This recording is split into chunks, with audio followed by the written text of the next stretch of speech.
Vamos passar para o momento de meditarmos na palavra do Senhor mais uma vez. Momento de muita alegria, de desfrutarmos de sua palavra. Gostaria de pedir que os irmãos abram suas Bíblias no livro do profeta Jonas, capítulo 1. Jonas, capítulo 1, do versículo 7 ao 10. Vamos dar sequência na série de exposições que temos feito nesse livro do profeta, onde tivemos já várias lições sobre como não ser, né? Até agora nós só tivemos lições de como não ser como o profeta Jonas. Jonas capítulo 1, do 7 ao 10, mas eu quero ler do versículo 4 para nós tenhamos um pouco mais de contexto. Diz assim a palavra do Senhor. Posso ler? Diz assim, no versículo 4: Mas o Senhor lançou sobre o mar um forte vento, e fez-se no mar uma grande tempestade, e o navio estava a ponto de se despedaçar. Então os marinheiros, cheios de medo, clamavam cada um ao seu Deus e lançavam ao mar a carga que estava no navio para o aliviarem do peso dela.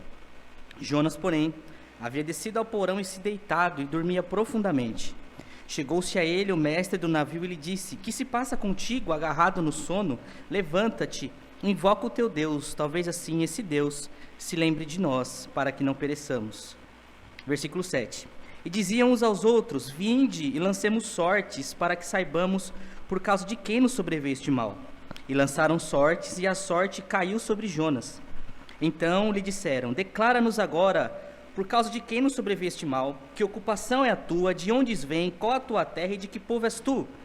E ele lhes respondeu: Sou hebreu, e temo ao Senhor, o Deus do céu, que fez o mar e a terra. Então os homens ficaram possuídos de grande temor e lhe disseram: Que isso que fizeste? Pois sabiam os homens que ele fugia da presença do Senhor, porque ele havia declarado. Senhor, nós estamos, ó Pai, diante da Tua santíssima e bendita palavra, Pai. Eu peço, Senhor, que mais uma vez o Senhor me use, ó Deus, para expor a Tua palavra aos corações dos meus irmãos que aqui estão. Eu peço a Deus que o Senhor abra os nossos olhos, a nossa mente e o nosso coração para ouvir da Tua palavra, Senhor. Eu só posso levá-la aos ouvidos, mas é o Teu Espírito que leva aos corações e que transforma, Senhor, e que restaura e que muda as nossas vidas. Em nome de Jesus, amém. Meus irmãos, nós estamos diante de uma situação muito complicada aqui no livro do profeta Jonas. Nós vimos que Jonas é chamado para ir para Nínive. Jonas, ele precisa se levantar e ir, mas ele se levanta para fugir do Senhor. E ele foge, né? Ele vai a Jope, pega um navio, e quando ele entra no navio, ele quer ir para o outro lado, né? Ele quer ir para Tarsis, que é literalmente o oposto do seu destino. E vai dizer no versículo 4, que é onde nós começamos a ler, que Deus envia uma grande tempestade. Nós já meditamos nisso, já falamos sobre como Deus está na violência também, como Deus busca os seus servos em meio aos problemas da vida, né? E daí nós vimos no versículo 5 e no versículo 6, os marinheiros apavorados com a tempestade que estava no navio, e eles começam a suplicar aos seus deuses por misericórdia, por clemência, para que eles não sejam mortos, enquanto Jonas, que é o culpado daqueles homens estarem sofrendo aquilo no navio, o profeta do Deus vivo era o culpado daquilo, estava literalmente dormindo, enquanto os ímpios estavam acordados, vigilantes, lutando por suas vidas.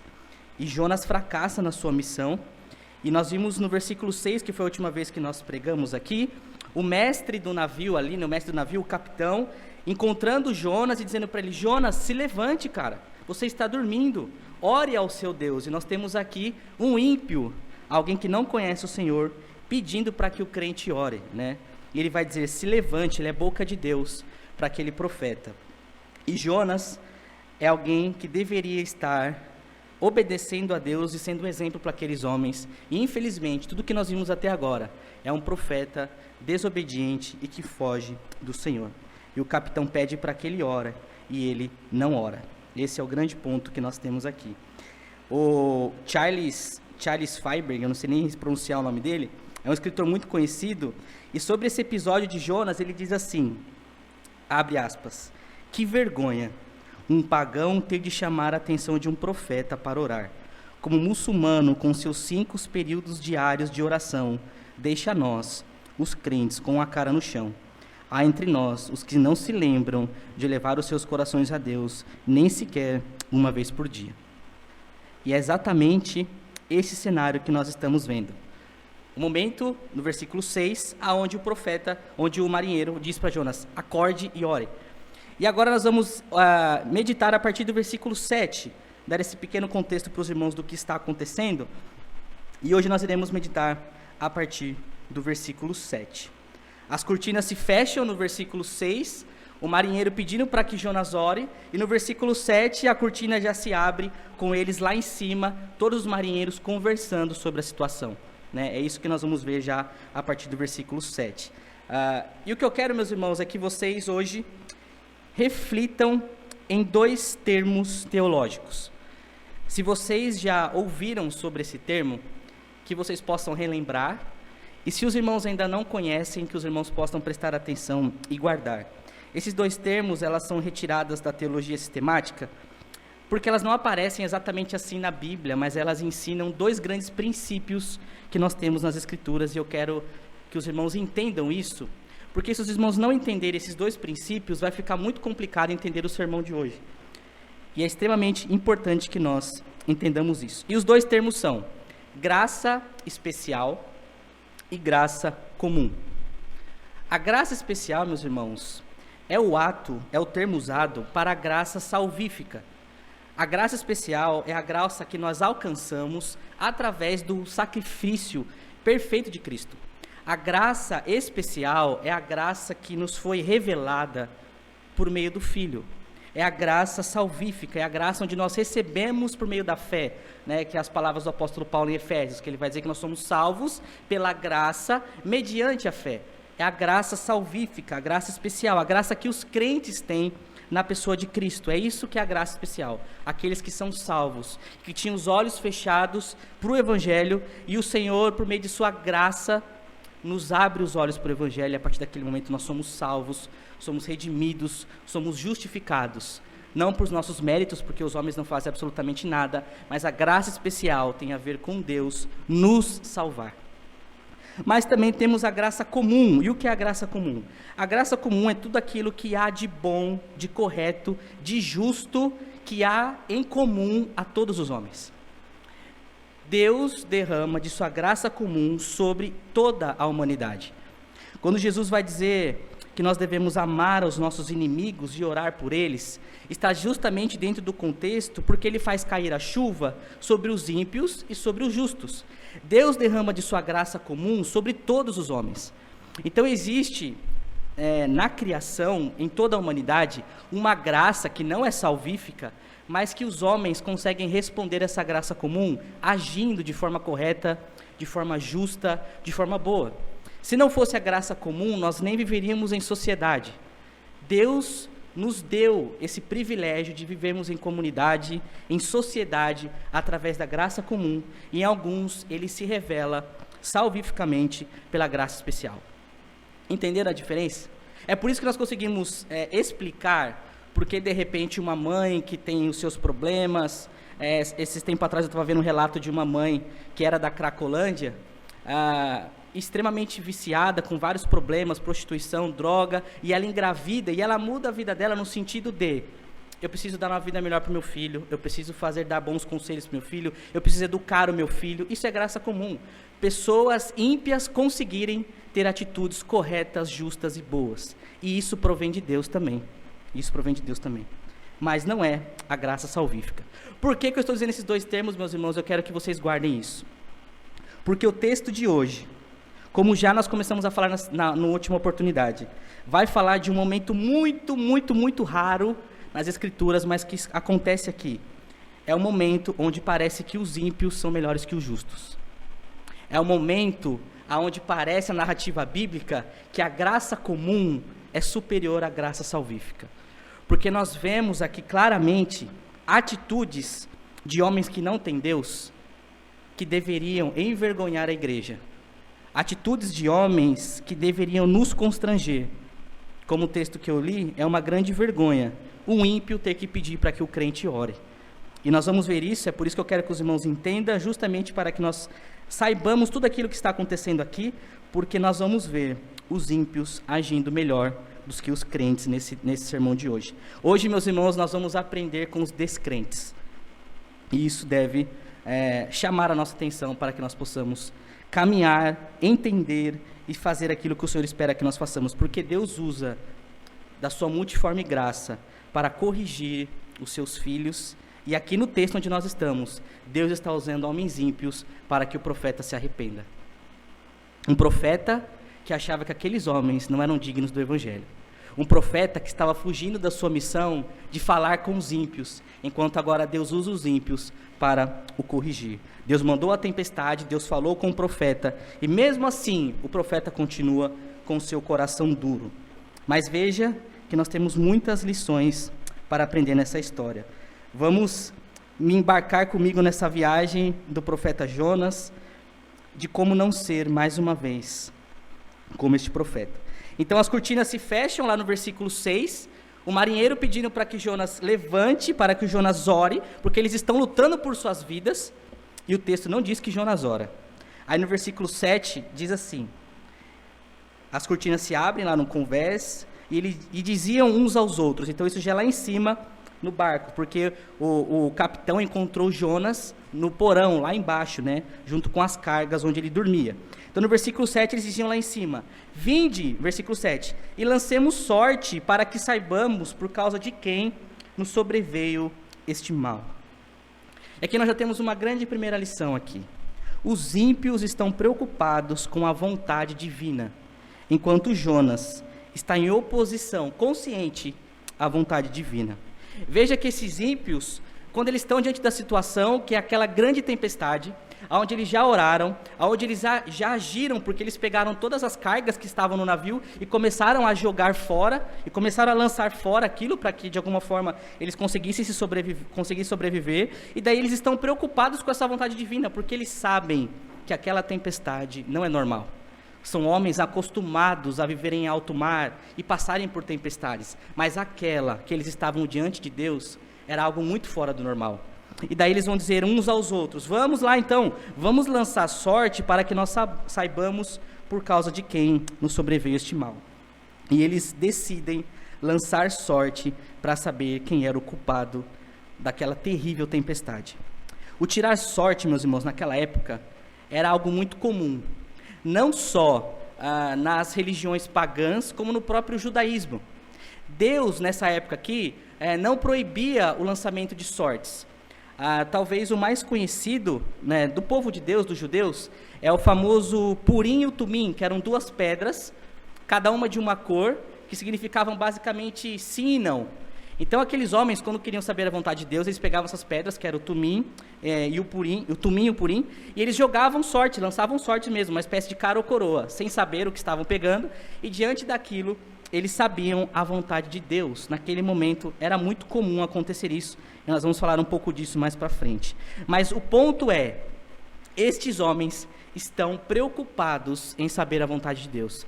Esses homens estão preocupados em descobrir qual é a vontade de Deus, mesmo eles sendo pagãos, né? Porque eles vão dizer que querem saber, lançando sorte, porque eles querem descobrir por causa de quem sobreveio este mal sobre eles. Eles querem de alguma forma se submeter à vontade divina, para que eles saibam quem está prejudicando eles. Jonas, por outro lado, é alguém que não precisa lançar sorte. Jonas é alguém que sabe exatamente quem é o culpado, e Jonas sabe exatamente qual era o seu dever e a sua função. Jonas não precisaria lançar pedra para saber a vontade de Deus. A vontade de Deus era, versículo 2, Jonas se levante e vá à grande cidade de Nínive, e clama contra ela, e pregue contra ela. Jonas não precisava disso, mas ele simplesmente, sabendo da vontade de Deus, decide fugir. Enquanto aqueles homens estão perdidos buscando a vontade de Deus, Jonas sabe o que Deus espera dele e não faz. Não é assim? Muitas vezes as pessoas à nossa volta, pessoas que não têm o mesmo nível, talvez teológico que você tem, não têm a revelação especial que você tem, não conhecem as doutrinas que você conhece, não têm o discernimento espiritual para tomar decisão como você tem, porque você já leu as Escrituras. E essas pessoas, ao quererem saber a vontade de Deus, elas recorrem a vários tipos de situações para que de alguma forma ouçam a voz do Senhor. E daí eles vão atrás de profetas, eles vão atrás dos milagreiros, vão atrás daqueles que de alguma forma vão profetizar, vão declarar uma profecia sobre eles. Alguns vão pegar a Bíblia e abrir aleatoriamente para cair em um versículo onde Deus de alguma forma lhe fale com elas, enquanto nós, que ouvimos do Evangelho, que ouvimos das Escrituras, dia após dia, domingo após domingo, que temos a sabedoria bíblica de como tomar decisões agora, porque em Tiago vai dizer que nós devemos pedir a Deus sabedoria para lidar com cada situação. Nós sabemos como Deus se revela, nós temos o plano perfeito, completo da redenção, sabemos como devemos agir, e se não sabemos como agir, sabemos que devemos orar e pedir a Deus direção, discernimento. Temos a revelação especial, e nós, como Jonas, não fazemos a nossa parte, enquanto o mundo está o tempo todo tentando buscar a voz de Deus, enquanto nós temos a voz de Deus, o seu comissionamento, e nós decidimos nos calar. Veja que não é o tanto que você sabe, mas é o que você faz com o que você sabe. Jonas não era um novo convertido, Jonas não era um profeta de algumas horas, Jonas conhecia de Bíblia. No capítulo 2, quando Jonas vai orar do ventre do peixe, Jonas, ele cita Salmos, e nós vamos ver como ele formula toda a sua oração. A oração de Jonas é um compilado de Salmos. Jonas nem está dizendo dele mesmo, ele está usando a própria Escritura para orar. E no momento que ele precisava aqui fazer a vontade de Deus, se levantar como um profeta no meio dos ímpios, ele é alguém que não faz isso e que foge. E sabe o que é interessante? Que no versículo 7, esses homens querem saber a vontade de Deus, porque eles vão dizer aqui, porque eles querem saber por causa do mal que sobreveio sobre eles. É a segunda vez aqui no texto, meus irmãos, que a palavra mal aparece, né? Ela vai aparecer a primeira vez lá no versículo 2, se referindo à maldade de Nínive. E aqui agora vai falar sobre a maldade que o profeta Jonas trouxe àqueles homens. Veja, quando nós fugimos do Senhor, nós acabamos nos tornando aquilo que nós reprovamos. Jonas é alguém que não quer ir para Nínive, não quer que esses homens se convertam, porque esses homens são maus. Os ninivitas são terríveis, os ninivitas destroem, eles causam desordem, eles causam caos para o povo de Deus. Enquanto ele foge, ele é alguém que quer fugir da maldade, mas ele é alguém que traz a maldade para aqueles homens que estão no navio com ele, que não tinham absolutamente nada a ver com o seu pecado. Os ninivitas são maus, eles causam destruição, desgraça. Eu não quero que eles se convertam. E Jonas agora se torna a própria maldade para aqueles homens que estavam ali lutando por suas vidas. Eu entendo, meus irmãos, que às vezes é complicado seguir a vontade de Deus, obedecer a sua voz, mas seguir o caminho da desobediência nos custará caro da mesma forma. A gente acha que o caminho da desobediência não nos cobra nada, e a grande verdade é que ela nos cobra muito. Desobedecer ao Senhor é muito, muito, muito pior. E nesse primeiro ponto, os ímpios estão preocupados com a vontade divina, enquanto Jonas está em oposição consciente à vontade divina. E os ímpios acreditam que, lançando sortes, eles agora, sabendo o resultado disso, eles vão seguir a Deus. Olha o segundo exemplo dos ímpios. Eu quero saber a vontade do Senhor, lançamos sortes. O Senhor vai nos responder, o que a gente faz? Agora a gente segue o que o Senhor nos orientou por meio de lançar sortes. E daí no versículo 7 ainda, na parte B vai dizer: e eles lançaram sortes, e a sorte recaiu sobre o profeta Jonas. Como eu disse, meus irmãos, o lançar sortes naquela época não era algo proibido por Deus. Se vocês quiserem anotar os textos aí, eu vou citar alguns textos aqui, vocês podem ver depois na casa de vocês, mas eu vou citar e eu vou ler o texto, tá? Josué capítulo 7, versículo 16, nós temos isso no povo de Deus, o lançamento de sortes, no caso de Acã. Diz assim, Josué 7,16. Então Josué se levantou de madrugada e fez chegar a Israel segundo as tribos, e caiu a sorte sobre a tribo de Judá. Josué 7,16. Em Josué 15, um pouco mais à frente, versículo 1, nós temos o lançamento de sorte para a divisão da terra ali nas ordens de Josué. Josué está dividindo as terras, né? Conquistou Canaã ali, e vai dizer no versículo 15, no versículo 1, capítulo 15, versículo 1. E a sorte da tribo dos filhos de Judá, segundo as suas famílias, caiu sobre o sul, até o limite de Edom, até o deserto de Zim, até a extremidade do lado sul. Então nós temos o lançamento de sorte também para dividir as terras, era assim que eles faziam. Nós temos o caso de Jonatas, em 1 Samuel, capítulo 14, no versículo 41 e 42, também um lançamento de sorte, porque Jonatas, ele transgride, né? Eles querem saber quem é o culpado, e eles usam o lançamento de sorte. No versículo 41, diz assim: falou, pois, Saul ao Senhor, o Deus de Israel, mostra-me a verdade. Saul quer saber a verdade, ele pede a Deus. Então Jonatas e Saul foram indicados por sorte, e o povo saiu livre. Então, não sabia que era o culpado, estavam entre eles e o povo. Lançou-se sorte, o povo se fez livre, porque não tinha nada a ver com o povo. Aí disse Saul, versículo 42, lançai sorte entre mim e Jonatas, meu filho. E na sorte foi indicado Jonatas. E assim Deus revelou a eles quem era de fato o culpado. Nós temos em Atos, capítulo 1, versículo 26, a escolha de Matias. Matias, ele vai substituir Judas. Né? Eles precisam completar o colégio dos apóstolos, e como eles decidem quem ser esse próximo apóstolo?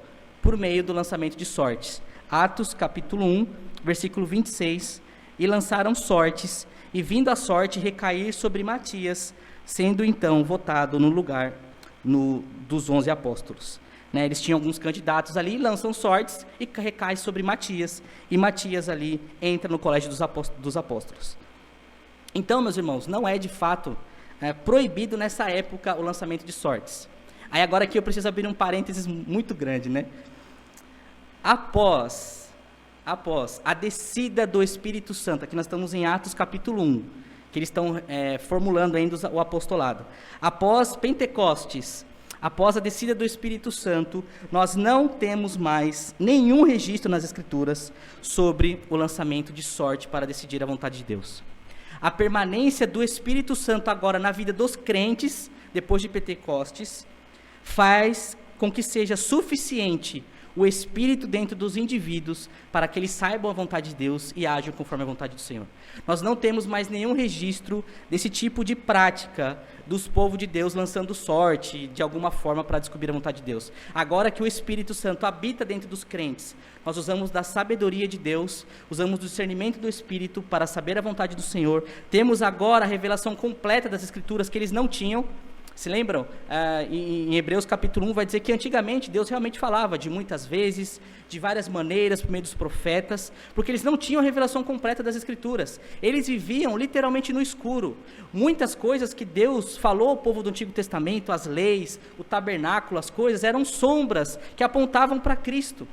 E eles faziam aquilo sem saber o real significado daquilo. E quando Cristo vem, quando temos todo o compêndio das Escrituras formada, nós entendemos que aquilo eram sombras. E eles precisavam de algumas revelações diferentes para que eles seguissem aquilo. Mas hoje, em Hebreus capítulo 1, vai dizer que Deus fala a nós através do Filho. O Filho nos revela e nós temos a graça especial e nós temos a revelação completa nas Escrituras. Não precisamos mais, meus irmãos, de adivinhos, de lançar sorte, mas devemos nos debruçar nas Escrituras e saber a vontade de Deus. Todo o comissionamento de Deus para o seu povo está nas Escrituras. Deus quer que nós sejamos sábios, Deus quer que nós vamos, né, que é o caso que nós comentamos aqui, ide por todo mundo, pregar o evangelho, ensinem, batizem, sede santos como eu sou santo, se despojem do velho homem, que tem todas aquelas características, se revistam desse novo homem, vivam uma vida de santidade. Tudo isso são comissionamentos já escritos para nós nas Escrituras, e que nós não precisamos de nada novo, simplesmente ler a palavra e seguirmos aquilo que Ele nos deixou. Então aqui agora eles têm algo em mãos. No versículo 7 diz que eles lançam sortes e Deus, irmãos, entrega Jonas a esses homens. Não é a sorte, não é o acaso, é Deus entregando esse profeta de bandeja para aqueles ímpios. Eles lançam sortes e cai sobre Jonas. Não foram os pagãos que descobriram Jonas, foi Deus que o entregou. Deus já havia falado com ele e agora Deus entrega Jonas e agora Jonas está encurralado. Em todo episódio nós vemos Deus agindo para trazer o profeta rebelde de volta para sua missão. E agora eles sabem exatamente quem é o culpado. E sabe o que eles fazem com essa vontade de Deus que foi revelada? Eles vão até o profeta. Outra lição que aprendemos com os ímpios aqui. Os ímpios aqui são mais missionários do que o próprio profeta Jonas. Jonas tinha a missão de ir e não vai. Os ímpios aqui têm a pessoa que causou o problema. Eles vão até o profeta. Eles vão falar, eles vão até ele e eles vão questionar o profeta. Eles vão falar com o profeta. Nós que deveríamos ir e falar, não falamos, enquanto o mundo que tem uma mensagem, que não é a mensagem bíblica, obviamente, mas eles estão o tempo todo proclamando as suas verdades, as suas ideologias, e a igreja que tem o real sentido da vida, das escrituras, se cala, enquanto o mundo é muito mais missionário do que a gente, no que diz respeito a falar de suas verdades. A igreja se cala, enquanto o mundo fala. A igreja se omite, enquanto o mundo está com a boca no trombone, falando das suas verdades, falando daquilo que eles acreditam, enquanto a igreja fica quieta. Se nós não aceitarmos o fato de que Deus nos comissionou para irmos, falarmos e sermos autoridade e pregarmos o evangelho a esse mundo perdido, e Deus olha para a sua igreja, Deus olha para esse papel, se a igreja está ou não está fazendo, esse nosso discipulado no mundo de ir, de pregar, de fazer discípulos, se nós não entendemos que a nosso papel, antes de qualquer coisa, é a pregação do evangelho, o que nós estamos fazendo com o nosso chamado, a não ser a mesma coisa que Jonas, colocar no bolso e ficarmos grandes gordões teológicos e simplesmente para absolutamente nada. Talvez para ser um grande leão na internet. Na internet você tem um monte de leão teológico, né? Mas não consegue, de fato, falar, expressar a verdade do evangelho que um dia o salvou por meio da graça salvífica. O problema do mundo, meus irmãos, não é um problema político. O problema do mundo não é um problema social. O problema do mundo não é um problema educacional. O problema do mundo é pecado. Nós temos que falar para que o mundo seja mais arrependido. Nós não temos que tentar transformar coisas antes de pregarmos e anunciarmos o evangelho. É uma vergonha o mundo ter o vigor para proclamar as suas ideias mundanas, ideológicas, e nós, infelizmente, que temos a mensagem clara do Filho, de que existe um rei, que é acima de tudo e acima de todos, que um dia vai vir e que nada se sustentará diante dos seus pés, e que todo joelho lá se dobrar diante desse rei, nós nos calamos. E daí, esses profetas, hoje estou chamando os ímpios de profeta, esses ímpios, eles lançam sortes, eles têm o nome do cara, e eles vão dar a chance para que Jonas agora se explique. Veja, são os descrentes. Eles querem entender o que está acontecendo. Eles estão tratando Jonas muito melhor do que Jonas os trataria, meus irmãos. Jonas era completamente contra os ímpios, contra os gentios, contra os assírios. Jonas era aquele profeta patriota, nacionalista, o Deus é meu. E aqueles homens querem que Jonas se explique. Os descrentes querem ouvir do profeta o porquê que ele está causando aquele mal, o porquê que está acontecendo aquela tempestade que eles não deveriam estar passando. Nós vamos ver aqui logo em seguida as primeiras palavras do profeta. Jonas não está interessado de nenhuma forma em falar. Jonas não quer conversar com eles, Jonas não quer ser questionado, Jonas ele não quer, de certa forma, ser encurralado, que é o que vai acontecer aqui, mas ele se assenta no banco dos réus e é encurralado para responder às perguntas daqueles homens. E agora Jonas deve uma satisfação àqueles homens. E nós vemos aqui, logo em seguida, as primeiras palavras do profeta no livro. Então esses homens chegam diante dele para que ele se explique, e eles vão dizer a Jonas 4 perguntas, né? Ele vai dizer aqui: declara-nos por causa de quem nos sobreveio este mal. Aí ele vai dizer: que ocupação é a tua? De onde você vem? Qual a tua terra? De que povo és tu? Eles fazem essas 4 perguntas e encurralam Jonas, e vocês percebem essa espécie de pressa alarmada, né, misturada com a curiosidade deles. Quem você é? De que ocupação é a tua? De onde você vem? Qual a tua terra? Que povo é você? Eles estão encurralando ali, de alguma forma até apressada, porque eles estão inquietos e querem saber o que está acontecendo. Só que eles não sabem, meus irmãos, que essas perguntas, de certa forma, humilham esse profeta desobediente. Porque Jonas é o grande culpado, de fato, de eles estarem sofrendo isso. E a ocupação de Jonas é que ele era um profeta do Deus vivo. O local de onde Jonas vem é a terra santa, é a terra prometida, é a terra da nação de Israel. E o povo em que Jonas é o povo eleito, é o povo escolhido, é o povo que Deus separou. Jonas não pode responder essas perguntas, porque essas perguntas o incriminariam. Se Jonas diz quem ele é, de onde ele vem, da terra que ele é, qual a sua ocupação, ele se incriminaria ali. E nós vemos exatamente esse episódio onde Jonas agora vai precisar se explicar. E a lição que nós temos aqui é que muitas vezes nós teremos de nos explicar para o mundo perdido, que está diante de nós o tempo todo, com o dedo na nossa cara, dizendo: quem é você? O que você está fazendo? Por que você é?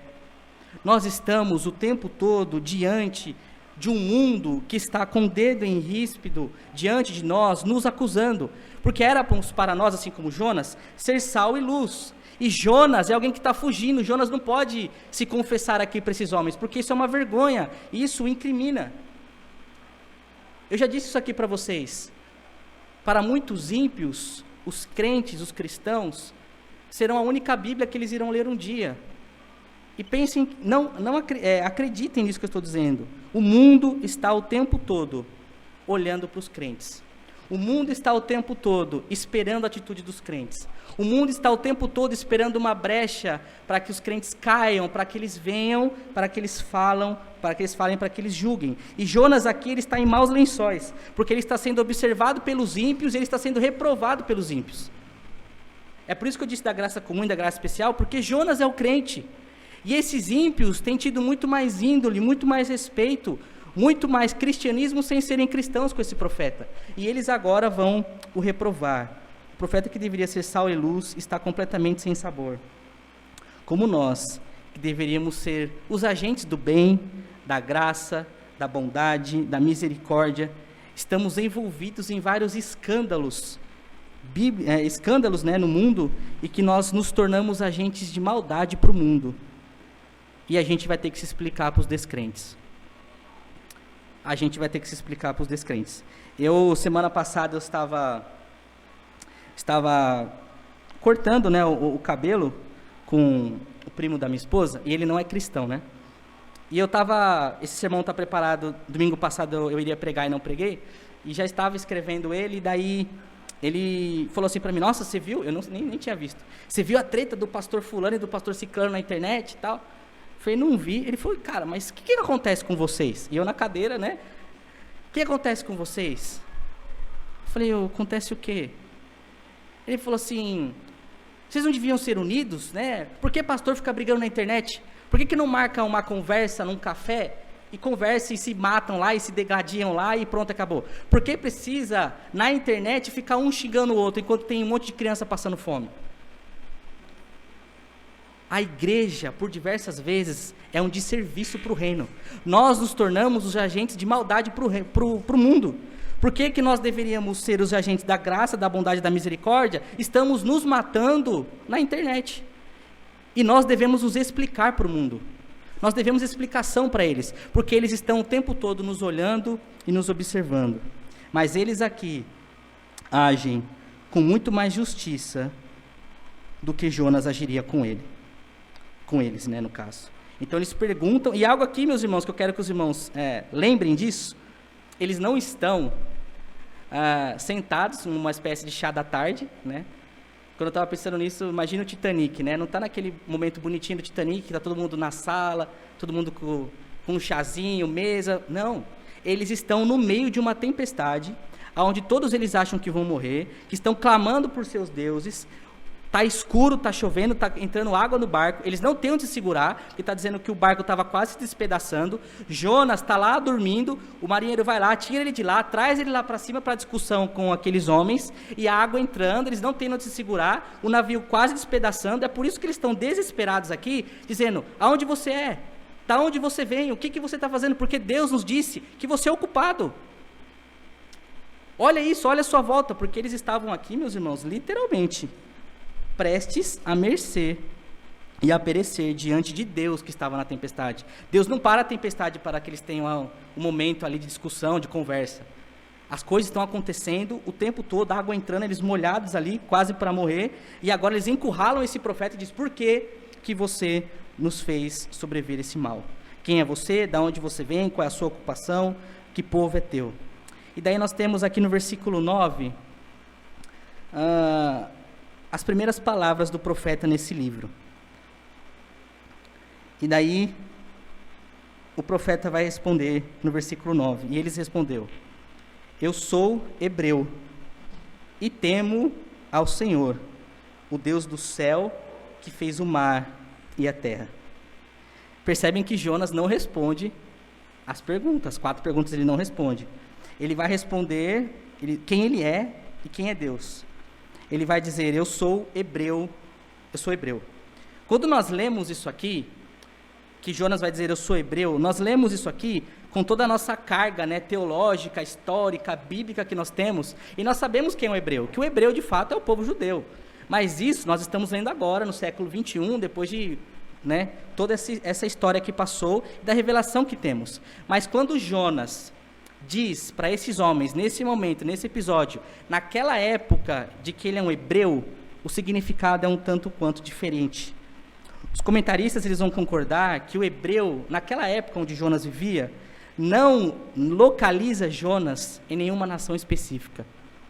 Um hebreu naquela época era um errante, era um vagante, era um povo que não tinha uma linhagem tão específica. O hebreu naquela época era alguém que não era de nenhum lugar específico, não atrela a nenhum patriarca nesse sentido, porque o hebreu, nesse sentido, ele vem antes de Abraão, que tem a ver com Éber, aonde a nação de Israel ainda nem era uma nação. Então, quando Jonas se remete, eu sou um hebreu, ele está dizendo, eu sou daquele povo lá, aquele povo anterior, lá de Gênesis 11, que evoca Éber, que não quer dizer nada, que é alguém neutro, que é alguém errante, que é alguém vagante, de um povo pequeno, sem terra, sem muitos recursos. Sem terra, em Êxodo, no livro de Êxodo, a palavra hebreu na boca do egípcio, quando ele vai falar sobre hebreu, significa que é alguém estrangeiro, peregrino, que não tem terra. O que Jonas está dizendo quando aqueles homens o encurralam? Ele está dizendo, eu não sou ninguém, eu sou um hebreu. Aquele povo que não tem uma linhagem muito forte. Jonas não diz, olha, eu sou israelita, eu sou de Abraão, Deus de Abraão, de Isaac e de Jacó. Ele não fala nada disso. Eu não sou do povo de Deus, da nação escolhida, eu não sou um judeu. Ele não diz que ele é um judeu. Ele diz que ele não é ninguém. Ele não se identifica como ele poderia se identificar, como parte do povo eleito, porque se ele faz isso, ele se incrimina. Mas o ponto é, mesmo ele não se identificando como ele deveria, ele identifica o Deus que ele serve, e daí isso muda tudo. Ele vai dizer, eu não sou ninguém, eu sou, basicamente um hebreu, mas eu sirvo e temo a Jeová, ao Senhor. Porque no final das contas, é isso que interessa. Aqueles homens não estão muito preocupados porque se Jonas está fugindo, se não está, eles não estão muito preocupados com quem é Jonas, mas o problema ele vai dizer, eu sou aquele que temo a Deus. O problema não é ele fugir, o problema é de quem ele está fugindo. O problema de Jonas é de quem ele está se afastando. O problema de Jonas é do Senhor que ele serve, que está o perseguindo. E daí que é o único Deus verdadeiro. E Jonas, olha que interessante quando ele vai dizer, eu sou hebreu e eu temo ao Senhor, o Deus do céu, que fez o mar e a terra. Geralmente, quando nós vemos esse tipo de situação nas Escrituras, nós vemos o Deus que criou os céus, a terra e o mar, Geralmente é assim. Jonas, ele inverte aqui. Eu sirvo o Deus dos céus, que criou os céus, que mora nos céus e que criou o mar e a terra. Ele inverte. Eu sou o Deus que criou isso daqui que nós estamos vendo diante dos nossos olhos. Eu sirvo o Deus que está lá em cima e que está mandando isso daqui. Eu sirvo o Deus que criou os oceanos. Não só os oceanos, mas o Deus que criou a terra. Eu estou fugindo do Deus que criou o mar. O que não parece uma ideia muito inteligente, Imagina aqueles homens ali, olhando para essa situação e falando, o que é? Você tá bom, não é ninguém, mas você está fugindo do Deus que criou o mar, fugindo dele no oceano. Não é uma ideia muito inteligente, Porque os deuses, meus irmãos, naquela época, e os irmãos sabem disso, eles tinham vários deuses, por isso que vai dizer que eles clamavam aos seus deuses, porque os deuses sempre foram muito regionais, né? Tinham vários deuses. Então você tem o Deus da justiça, você tem o Deus da colheita, você tem o Deus até do sol, né? Você tem o Deus de várias partes da vida das pessoas e de várias coisas. E um Deus geralmente não se intromete na área do outro Deus, né? Até Baal era assim. Então você tem deuses geográficos. Você tem o Deus da colheita, você tem o Deus da uva, você tem o Deus da justiça, você tem o Deus... Então, eles tinham vários deuses. E quando Jonas vai dizer isso, ele vai dizer, o Deus que eu sirvo é um só, mas é o Deus que fez tudo. É o Deus que mora lá em cima, que criou os céus, que criou o mar e que criou a terra. Ou seja, tudo que há em cima, tudo que há de molhado e tudo que há de seco. Não tem como fugir desse Deus. Essa é a conclusão desses homens. Como que foge de um Deus que está no céu, que está no mar e que está na terra? Não foge. Não há como fugir de Deus que criou o oceano, que criou a terra, a parte seca, a parte molhada. E aqueles homens entendem que esse Deus que mora nos céus, que criou o mar e o céu e a terra, está mandando aquela tempestade, porque ele está buscando e perseguindo aquele Zé Ninguém. Imaginem a cabeça daqueles homens. Então você está dizendo para mim que você serve um Deus que é o Jeová, que é o Deus Todo-Poderoso, que criou tudo, e Ele está atrás de você, que é um hebreu. Essa tempestade que nós estamos passando aqui, quase morrendo, que nós tivemos que jogar todos os nossos recursos, eles não estavam, como eu disse no outro sermão, né? Eles não estavam jogando banana na água, eles estavam jogando as riquezas deles, porque eles estavam indo para Tarsis para fazer negócios, ouro, prata, era isso que eles tinham jogado fora. Muitos iriam à falência se eles sobrevivessem daquela tempestade. Eles diziam, você está fugindo desse Deus, e você que é um hebreu, que não é ninguém. E sim, veja que Jonas, que não é ninguém, foge de um Deus que cria tudo, e esse Deus que cria tudo se importa com esse Zé Ninguém. Talvez você já ouviu dizer isso, né? Como eu ouvi do primo da minha esposa. Tem tanta criança passando fome no mundo, você acha que Deus está preocupado com o meu pecado? Você acha que Deus está preocupado comigo? Olha a minha vida, quem que eu sou? Eu não sou ninguém. Olha Deus, né? Deus é grande. Deus está preocupado, tem tanta coisa para Deus se preocupar do que se preocupar comigo. E o que nós vemos nesse texto é justamente isso. O Deus eterno, o Deus grande, imenso, que nós não conseguimos dimensionar. O Deus que criou os céus, a terra e o mar. O Deus emanente, o Deus perfeito, transcendente, que nós não conseguimos imaginar e entender o seu raciocínio, a sua lógica. Esse Deus se preocupa com um homem, se preocupa com o pecado de um homem e vai até ele. Deus que criou o universo é o Deus que se preocupa com o meu e o seu pecado. Deus se importa com você. Deus olha para você todos os dias. E isso deve gerar um conforto em nossos corações, de sabermos que é um Deus perfeito, que não é um Deus fraco, geográfico e pequeno, que enquanto está atendendo o pedido de um, não consegue atender o pedido de outro. Nós temos um Deus que consegue olhar para toda a humanidade, um Deus que é onipotente, onisciente, onipresente. Isso deve nos confortar, nos consolar, porque de fato somos muito pequenos, finitos, mas isso também deve nos aterrorizar diante dessa grande verdade, que da mesma forma que Ele nos vê e nos consola, é Deus que se preocupa com o meu e o seu pecado. Esse seu pecado de estimação, esse pecado que você dorme achando que ninguém está vendo, o Deus que criou o céu, que criou o mar e que criou a terra, está vendo, e Ele se preocupa. Os seus filhos que receberam da revelação especial, que fogem do Senhor, o Senhor vai até os seus filhos, manda tempestade, violências, levantam ímpios para nos corrigir, para que nós voltemos, e isso é amor, é cuidado, é graça, é misericórdia, é Deus nos livrando de nós mesmos, é Deus não permitindo que nós sigamos o nosso caminho, o nosso ego, o nosso coração inflado. E daí, diante dessa situação, de um Deus que se preocupa com o profeta Jonas, versículo 10, que é o último, já estou caminhando para o fim,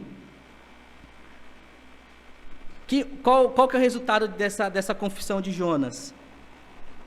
Versículo 10, então os homens ficam possuídos de grande temor e dizem, o que é isso que fizeste? Essa é a conclusão. O que é isso que você fez, Jonas? O que é isso que você fez? E veja que não é uma espécie de pergunta, uma dúvida. Eles estão condenando Jonas.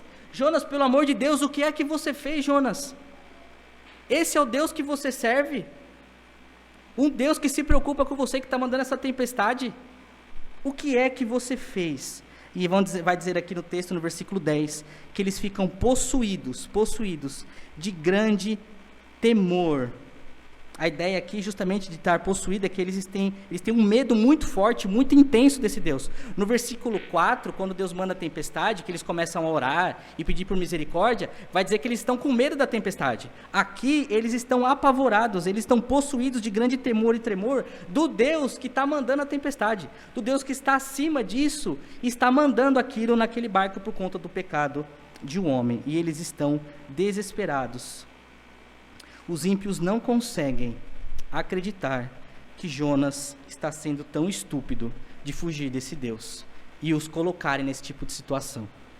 Percebe como eu disse que a gente precisa entender a graça comum, a graça salvífica, e como nesse texto nós vemos o tempo todo os ímpios não se conformando com a atitude do crente. Jonas está sendo repreendido por aqueles que deveria alcançar. Eles se viram para Jonas e falam: o que é que você está fazendo? O que é que você fez? Jonas, que era para estar alcançando aqueles homens, pregando a verdade do Evangelho, que era no momento da tempestade, estar lá em cima, no convés, orando e pedindo para Deus misericórdia, dizendo: esses deuses que vocês servem não é o Deus verdadeiro, o Deus que eu sirvo é o Deus de Jeová que criou o mar. Ele precisou ser encurralado para que ele falasse. E por diversas vezes, nós que deveríamos estar alcançando as pessoas, por meio da pregação do Evangelho, estamos sendo repreendidos por eles. Nós deveríamos estar pregando o Evangelho para as nossas famílias. Nós deveríamos estar falando do Evangelho para os nossos pais, para os nossos irmãos, para a nossa família. E o tempo todo você precisa ser repreendido porque você é um péssimo crente. Eu e você nos tornamos um desserviço para o reino. Nós deveríamos estar pregando o Evangelho para os nossos patrões, e nós estamos sendo chamados de canto, sendo repreendidos porque somos péssimos funcionários. Nós deveríamos estar levando a mensagem do Evangelho a casais, e nós somos uma vergonha de casais. Os ímpios se dão melhor do que os crentes dentro do matrimônio. E nós que éramos para estar mostrando a graça, a beleza do matrimônio por meio do Evangelho, do papel do homem, do papel da mulher, não podemos fazer isso, porque os ímpios são melhores do que nós. E nós que deveríamos estar os alcançando, somos uma grande vergonha. Nós que éramos para estar evangelizando no racha, o técnico tem que estar o tempo todo te chamando, porque você é o mais esquentadinho do futebol. Você é o cara que mais arruma briga. Você é o mais quintadinho, o mais briguento. O que quando entra em campo, coloca Jesus de fora e fala assim: não, aqui a coisa é diferente. A gente que deve ser voz de Deus, assim como Jonas, está sendo repreendido por aqueles homens. E aqueles que deveriam ser alcançados, não são por culpa nossa. São gentios que olham para nós e dizem assim: o que vocês estão fazendo? Que é o que o primo da minha esposa disse na minha cara: o que vocês, pastores, estão fazendo? E nós devemos nos explicar. Hoje, infelizmente, para você pregar o Evangelho para uma pessoa, você precisa desconstruir toda uma ideia de igreja, toda uma ideia de pastor, toda uma ideia de dinheiro, para que você possa ter um mínimo de chance para falar do verdadeiro Evangelho. Os crentes são colocados todos num grande pacote. E infelizmente, muito disso ainda é culpa nossa. E é verdade, o mundo está o tempo todo nos cercando para nos pregar em qualquer brecha, pegar qualquer recorte para sermos cancelados, alguma palavra mal colocada, isso pode virar um grande problema, mas ele vai cobrar de nós uma postura que talvez eles nunca terão. Mas não muda o fato de nós, que estamos envolvidos em vários escândalos ultimamente que apareceram na internet. Pastores que acabam encobrindo coisas que não deveriam encobrir, são uma vergonha para o Evangelho. E os ímpios que estão de fora, assim como estavam diante de Jonas, falam assim: o que é que você está fazendo? Nem nós faríamos isso. E Jonas, que é um representante de Jeová, um profeta do Deus vivo, está sendo julgado pelos descrentes. E é isso que acontece quando fugimos do Senhor. Quando nós abandonamos o modo bíblico de pensar como igreja, de viver como igreja, de sermos igreja, é isso que nós precisamos fazer. Quando nós deixamos de viver o que a Bíblia nos orienta para vivermos, quando nós deixamos de lado que nós devemos amar a Deus sobre todas as coisas e amar o nosso próximo como a nós mesmos. Eles vão dizer, que é isso que você fez? Pois eles sabiam, no versículo 10, né? Pois eles sabiam, os homens sabiam que ele fugia da presença do Senhor, porque ele havia declarado. Os ímpios entendem rapidamente que não tem como fugir da presença do Senhor, enquanto Jonas ainda insiste nisso. Nós estamos no versículo 7, e esse é o quarto sermão do profeta Jonas. Nós fizemos 1, o 2, o 3, o 4, o 5, o 6, e aqui do 7 ao 10. Até agora, tudo que nós vemos é como não ser como crente, como o Jonas fez. E isso deve nos abrir os olhos para que nós voltemos e não continuemos seguindo o caminho da desobediência, assim como Jonas estava. E sabe o que acontece, meus irmãos? No próximo episódio do sermão, Jonas é alguém que diante disso ainda não se arrepende. Jonas é alguém que prefere ser sacrificado do que de fato se reestruturar. Eles dizem, me mata, me joguem.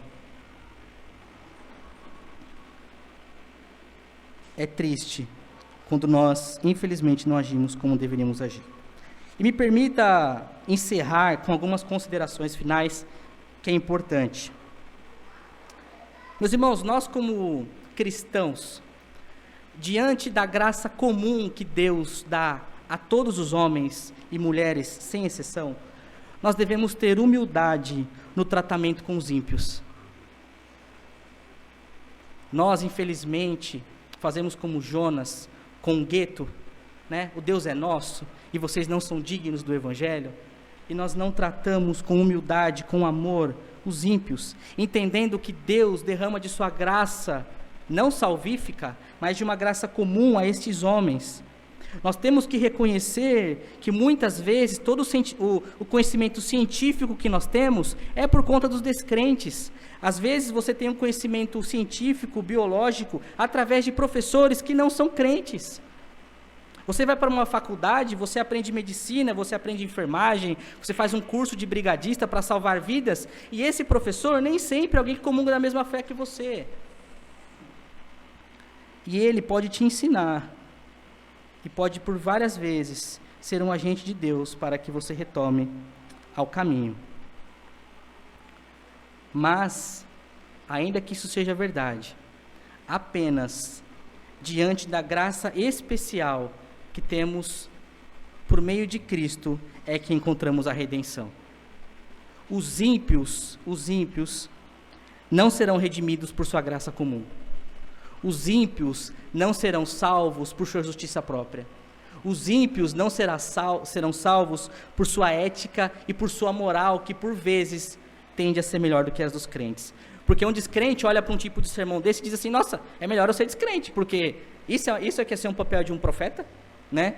Mas veja, a justiça própria, a moral, a graça comum não o salva. E nós falhamos como igreja quando nós damos um mau testemunho e somos passíveis de repreensão. Mas a obra que redime, tanto nós quanto eles, continua sendo Cristo. O mundo pode realmente pegar os nossos defeitos, mas o mundo só vai ser salvo quando eles pegarem o nosso Cristo. E se sujeitar às suas ordenanças, assim como a igreja se sujeita às suas ordenanças. O mundo não será redimido nos pegando, nos repreendendo, mas encontrando redenção no Deus que salvou a igreja, no Deus que transforma a igreja, no Deus que muda a igreja. Não é sobre a igreja, é sobre o Deus da igreja. Não é sobre o hebreu, não é sobre Jonas, é sobre o Jeová que Jonas serve. E por diversas vezes nós seremos observados, estaremos em falha. E quando estivermos em falha, em maus lençóis como Jonas estava, a nossa postura é nos arrependermos. A nossa postura é pararmos de fugir do Senhor. A nossa postura é nos dobrar e falar: Senhor, me perdoa, e ter perdão e ter reconciliação na cruz. Mais uma vez, unicamente pela obra de Cristo. Quando o descrente, ele é um instrumento para correção, nós devemos abaixar a nossa cabeça diante de Deus e pedir para que Deus nos ajude. É Deus não soltando a corda, é Deus usando pessoas para nos corrigir, para nos acertar, porque não é sobre nós, é sobre o caráter que devemos ter conforme a imagem de Cristo. Mais um sermão onde nós aprendemos de como não ser e de como nós precisamos estar atentos a Deus, atentos à vontade do Senhor, para seguirmos a direção que Ele espera que nós sejamos. Nós precisamos, irmãos, urgentemente, da graça do Senhor, que nos foi dada por meio de Cristo, para usarmos com sabedoria, entendemos a graça comum, mas não sermos um desserviço para o reino. Sermos cristãos que ouvem a voz do Senhor e agem e respondem a essa voz em obediência, não fugindo do Senhor, não tendo o coração duro, mas um coração quebrantado, que é exatamente aquilo que Deus pede que nós façamos. A graça salvífica especial é a única graça que pode nos redimir, que pode nos curar e que pode nos transformar. Moral nenhuma salvará ninguém. Amém? Vamos orar.